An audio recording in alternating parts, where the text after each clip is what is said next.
ایک जालिम शख्स ने नौजवान खूबसूरत बेवा औरत को अपने घर पर बुलाकर उसके साथ गंदा काम क्यों किया?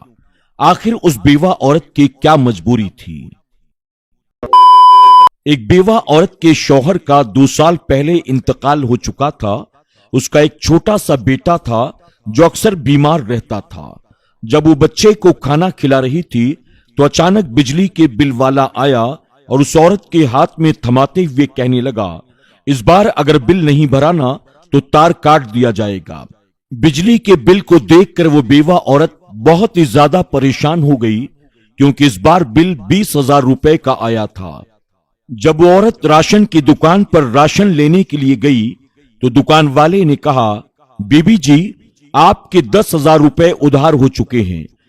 अब अगर आपने 10,000 रुपए जमा नहीं कराए तो मैं आपको राशन देने वाला नहीं हूं।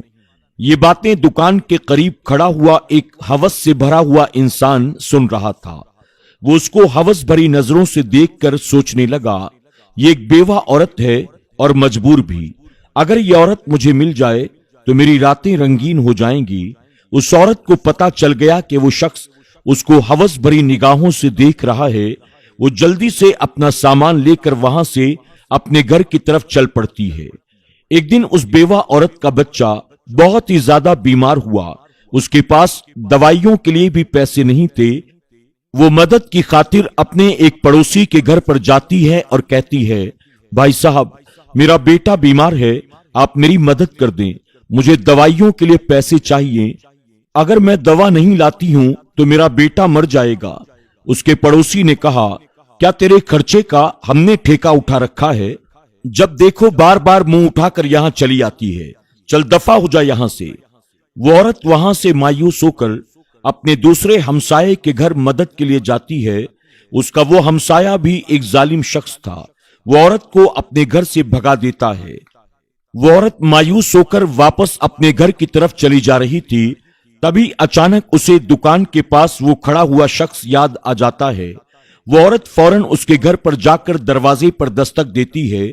उस शख्स ने जैसे ही दरवाजा खोला, औरत उससे कहती है, साहब आप मेरी मदद कर दें, मेरा बच्चा बहुत बीमार है, मेरे किसी भी पड़ोसी ने मेरी मदद नहीं की, आपके पास बड़ी उम्मीदें लेकर आई हूं। उस जालिम शख्स ने हंसते हुए अपनी जेब से पैसे निकाले और औरत से कहने लगा, अगर तुम मेरे साथ एक रात गुजारोगी तो ये सारे पैसे मैं तुम्हें दे दूंगा और तुम पर जितना भी जिस किसी का भी कर्ज बाकी है वो सब भी मैं चुका दूंगा। बस तुम्हें मेरी ख्वाहिश को पूरा करना होगा। वो औरत उसको बिना कुछ कहे वहां से अपने घर की तरफ लौट जाती है। जब उसने अपने घर वापस आकर देखा, उसका बेटा तकलीफ की वजह से तड़प रहा था। अपने बेटे को इस हाल में देखकर वो औरत मानो पागल सी हो जाती है और सोचने लगती है, मुझे उस शख्स की बात को आखिरकार मान लेना चाहिए क्योंकि मेरी किसी और ने मदद की ही नहीं। मुझे अपने बच्चे को बचाने के लिए कुछ न कुछ तो करना होगा। वो औरत भागते हुए दोबारा उस आदमी के घर पर आती है और उससे कहती है, आप मेरे साथ जो मर्जी चाहे कर लें, बस मुझे आप पैसे दे दें क्योंकि मुझे अपने बच्चे को दवा दिलानी है और मुझे पैसों की सख्त जरूरत है। वो जालिम शख्स उस बेवा औरत को अपने साथ लेकर अपने कमरे में जाता है। उसको हवस भरी निगाहों से देखता है और कहता है, तुम अपने कपड़े उतार दो। वो जैसे ही उसके करीब आकर उसे हाथ लगाना चाहता है, वो औरत अचानक कहती है, साहब आप ऐसा न करें, ये बहुत बड़ा गुनाह है। इससे बेहतर है कि आप मेरे साथ निकाह कर लें। आपकी जो भी ख्वाहिशात हैं वो पूरी हो जाएंगी और हमें कोई गुनाह भी नहीं होगा। मुझे सहारा भी मिल जाएगा क्योंकि बिना शौहर के इस जालिम दुनिया में कोई किसी की मदद नहीं करता। उस शख्स ने निकाह के लिए फौरन हाँ कह दिया और बेवा औरत के साथ उसने निकाह कर लिया। निकाह के बाद उसने उस औरत और उसके बेटे की सारी जिम्मेदारी अपने ऊपर ले ली। दुकान का बिल, बिजली का बिल, सब कुछ उसने अदा कर दिया। अब वो शख्स उस बेवा औरत को और उसके बच्चे को अच्छे से अपने पास रखने लगा और उस औरत को सहारा मिल गया।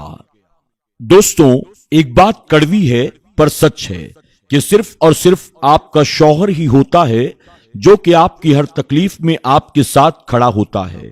जो औरत बेवा हो जाती है उससे जाकर पूछो कि शौहर की अहमियत क्या है, बिना शौहर के जिंदगी कैसी होती है। इसलिए औरतों को चाहिए कि वो अपने शौहरों की कद्र करें। उस नेक सिफत बेवा औरत ने उस शख्स के साथ निकाह करके सही किया या गलत, आपकी क्या राय है? कमेंट बॉक्स में जाकर जरूर कमेंट करें और वीडियो पसंद आने की सूरत में इसे लाइक करना, अपने दोस्त अहबाब के साथ शेयर करना न भूलें।